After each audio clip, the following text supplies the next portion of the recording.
Buenos días amigos y amigas, buenos días de Dios y María Santísima. Hoy es sábado de la 27ª semana del tiempo ordinario y como siempre, la palabra de Dios nos ilumina la vida. Seguimos con la carta a los Gálatas en la primera lectura, que nos está dando mucho juego. Pablo esta vez nos habla de los filtros que a veces le ponemos a Dios, de los filtros que a veces le ponemos a Jesucristo. Vivimos en ese mundo de la imagen, en el mundo del Instagram y del TikTok, y cada vez que subimos una imagen y como no nos gusta nuestra cara, pues nos ponemos filtros para aparentar una cosa que no somos. Nos puede ocurrir lo mismo a la hora de leer el Evangelio y de contemplar a Dios y contemplar a Jesucristo. Que no nos gusta ese Jesucristo y ese Dios que nos plantea cosas a veces pues complicadas, como es la de bajarse del burro, y por eso ponemos filtros. Ponemos filtros para que así Dios, Jesucristo, se nos acomode un poquito más a mi vida, porque ¿para qué complicársela? Filosofía de hoy, no complicarse la vida con nada, y mucho menos con uno mismo.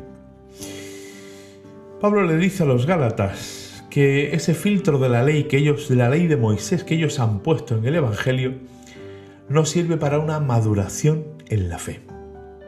Que maduro en la fe es aquel que quita filtros y se queda con Jesucristo. Maduro en la fe es aquel que es capaz de quitar toda la cáscara que a veces le ponemos al Evangelio y que leamos y veamos al verdadero Jesús.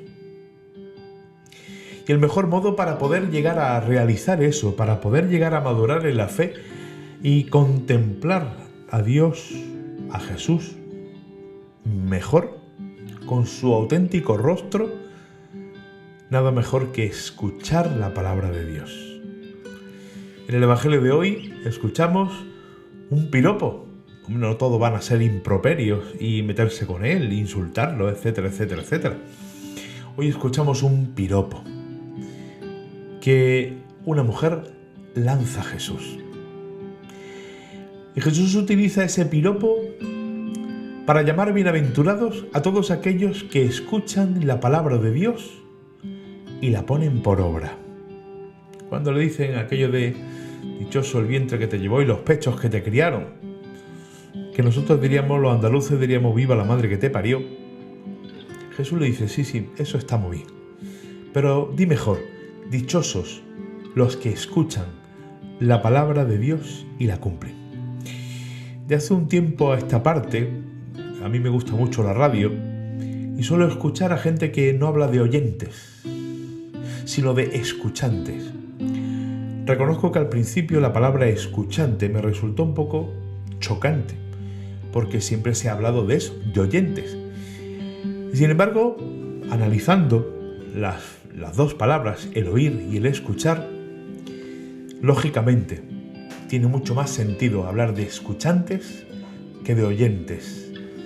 Porque escuchantes, cuando tenemos la actitud de escuchantes, estamos abiertos a aquello que se nos dice.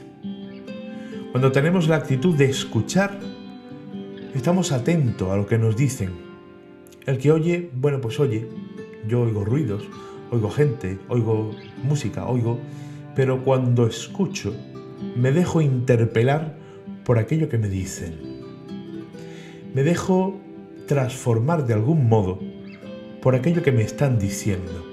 Por eso Jesús llama bienaventurados a los que escuchan la palabra de Dios y la cumplen. Porque cuando escuchamos la palabra de Dios, nos estamos dejando interpelar. No somos nosotros los que hemos de interpelar a la palabra de Dios. El movimiento es al contrario. Es Dios el que nos tiene que interpelar con su palabra y nosotros dejarnos trabajar por el Señor, dejarnos modelar el corazón y la vida por el Señor, escuchando su palabra. Lógicamente, Jesús no solamente no está haciendo de menos a su madre, sino que está añadiendo mucho más a eso que le dijo la mujer, puesto que María es la primera discípula de Cristo, que escuchó la palabra de Dios y escuchó la palabra de su Hijo. Es decir, no la oyó como el que oye llover y no le afecta. No, escuchó la palabra de tal manera que puso toda su vida en esa palabra y esa palabra la transformó. Y por eso viene la madurez de la fe. En la medida en que seamos capaces de dejarnos interpelar y de dejarnos transformar por la palabra de Dios mediante la escucha, entonces nuestra fe irá madurando y no necesitaremos filtros ni historias raras que nos inventemos para escuchar a Dios, oír a Dios, hablar de Dios y decir de Dios. Buen día a todos.